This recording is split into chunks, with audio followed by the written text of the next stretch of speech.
Les jeunes sont le cœur et le moteur de nos discours et de nos actions. Yann, si tu veux présenter... Oui. Au moment, on a constaté qu'il y a beaucoup de détresse chez les jeunes.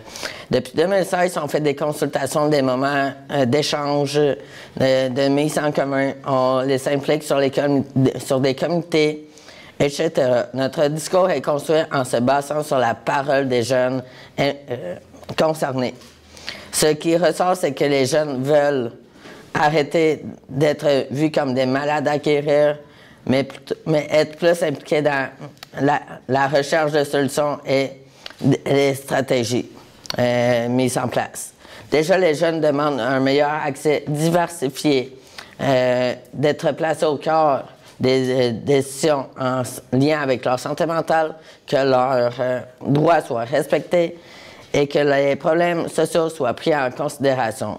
Déjà, juste pour pouvoir s'impliquer dans des espaces comme le mouvement est bénéfique pour leur santé mentale.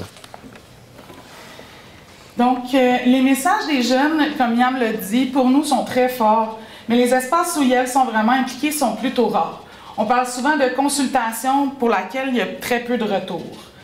C'est pourquoi on est vraiment très heureuse que la QRP nous ait invités à donner les 3 ateliers, parce que c'est ateliers-conférences, durant leur colloque pour parler justement de la place des jeunes.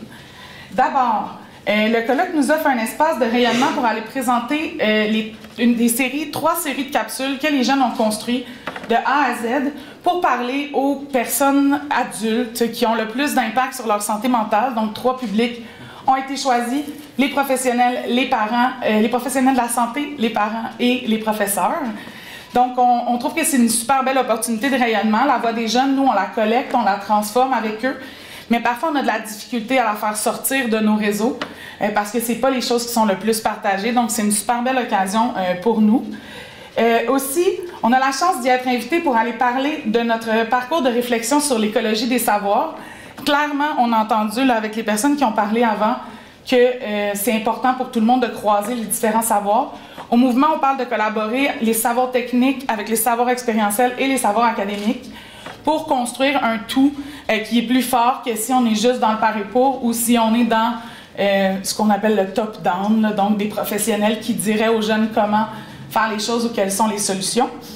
Et finalement, on va profiter aussi de notre 3e atelier pour présenter une trousse de soutien à la participation active des jeunes, dans laquelle il y a des outils et des réflexions basées sur notre propre gouvernance collective avec des jeunes qui ont des enjeux de santé mentale.